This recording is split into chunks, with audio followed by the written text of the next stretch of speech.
আসসালামু আলাইকুম। তো আজকে একটা ভিডিও নিয়ে আসলাম যে এআইয়ের সাথে কিছুক্ষণ কথা বলবো। দেখি কি 4 থেকে 5টা প্রশ্ন করবো এআইকে, দেখি এআই এই প্রশ্নগুলোর উত্তর দিতে পারে কিনা। জেমিনির সাথে আজকে কথা বলবো লাইভে। তো আপনারা দেখুন এআই আসলে আমার এই 5টা প্রশ্নের উত্তর এআই দিতে পারে কিনা। খুব ইসলামিক কিছু গুরুত্বপূর্ণ কিছু প্রশ্ন জিজ্ঞাবো এআইকে, দেখি এআই সঠিক উত্তর দেয় কিনা। তো ভিডিওটা সবাই কন্টিনিউ করবেন, শেষ পর্যন্ত দেখবেন। তো দেখি এর সাথে যুক্ত হয়ে জেমিনির সাথে।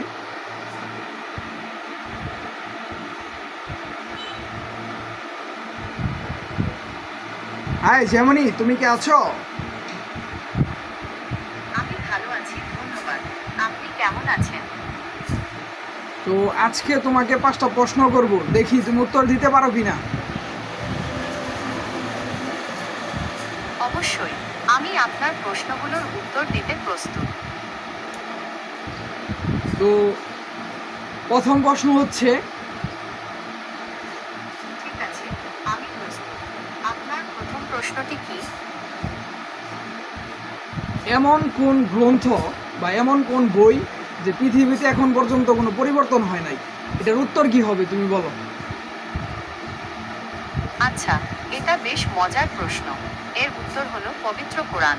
কোরআন অপরিবর্তনীয়, এটা আল্লাহ নিজেই সংরক্ষণের দায়িত্ব নিয়েছেন। তাই কোরআন অপরিবর্তিত আছে এবং থাকবে।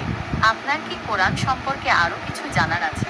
হ্যাঁ অবশ্যই, মাশাল্লাহ। দেখেন জেমিনি উত্তর দিয়েছে, আমাদের আল কোরআন এখনও পরিবর্তন হয় নাই এখন পর্যন্ত। তো 2 নম্বর প্রশ্ন এখন তোমাকে করব, দেখি তুমি 2 নম্বর প্রশ্ন উত্তর দিতে পারো কিনা। ঠিক আছে, আপনার দ্বিতীয় প্রশ্নটি কি?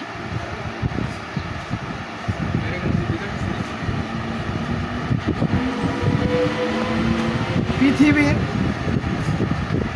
সর্বপ্রথম মানুষ, সবচেয়ে বড় প্রাণী কোনটি? ওয়েট, পৃথিবীর সর্বপ্রথম মানবের নাম কি ইসলাম ধর্মের মতে? ইসলাম ধর্ম মতে পৃথিবীর প্রথম মানবের নাম হলো আদম। আ তো এটাও পারছো। 3 নাম্বার প্রশ্ন হচ্ছে, আচ্ছা, আপনার তৃতীয় প্রশ্নটি কি? এমন কোন আবিষ্কার যে আবিষ্কার এখনো পর্যন্ত আবিষ্কার হয় নাই কিন্তু কোরআনে বর্ণনা দেওয়া আছে ইসলাম ধর্মে? তো এরকম কিছু একটা আবিষ্কারের 2টা নাম বলো। কোরআনে বর্ণিত কিন্তু এখনো আবিষ্কৃত হয়নি এমন দুটি আবিষ্কার হলো: 1. মহাবিশ্বের সম্প্রসারণ। কোরআনের সূরা জারিয়াতে 47 নম্বর আয়াতে বলা হয়েছে, আমি আকাশকে শক্তি দিয়ে নির্মাণ করেছি এবং আমি অবশ্যই মহাসম্প্রসারণকারী।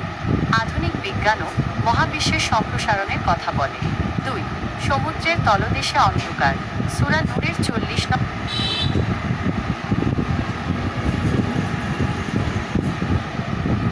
নেটওয়ার্ক সমস্যা সম্ভবত।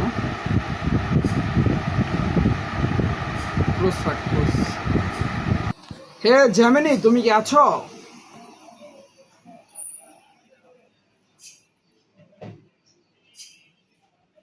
জেমিনি, তুমি কি আছো?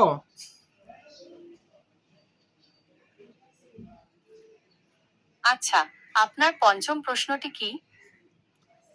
তো 5 নম্বর প্রশ্নটা হচ্ছে যে অনেক মানুষই তো বলে এলিয়েন, তো এলিয়েনের কি বাস্তবতা আছে? কোরআনের মতে উত্তরটা দেন আপনি, যে এলিয়েন কি আসলে আছে কিনা, যে কোরআনের মতে কি বলে। কোরআনে এলিয়েনের সরাসরি উল্লেখ না থাকলেও কিছু আয়াতে ইঙ্গিত পাওয়া যায়।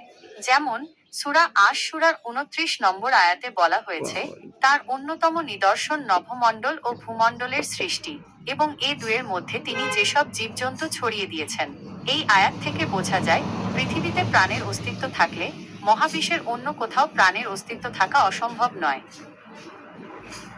যাই হোক, তোমাকে অসংখ্য অসংখ্য ধন্যবাদ। তো আরেকটা প্রশ্ন করব, যে বাড়তি আরেকটা প্রশ্ন, দেখি তুমি ওই প্রশ্নটার উত্তর দিতে পারো কিনা। 5টা তো খুব সুন্দরভাবে উত্তর দিলা তুমি, ধন্যবাদ তোমাকে 5টা উত্তর দেওয়ার জন্য। তো আরেকটা প্রশ্ন জিজ্ঞাবো এখন। অবশ্যই, আপনার ষষ্ঠ প্রশ্নটি কি? তো সর্বশেষ 6 নম্বর প্রশ্নটা হচ্ছে যে পৃথিবীতে যেমন মানুষ আছে, পৃথিবীর বাইরে অন্য কোনো গ্রহে মানুষ থাকার সম্ভাবনা কি আছে কিনা, এটা তোমার মতে কি? তুমি উত্তরটা দাও।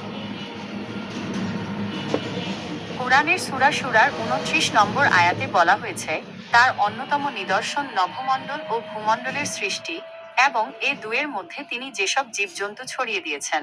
এই আয়াত থেকে বোঝা যায়, পৃথিবীতে প্রাণের অস্তিত্ব থাকলে মহাবিশ্বের অন্য কোথাও প্রাণের অস্তিত্ব থাকা অসম্ভব নয়।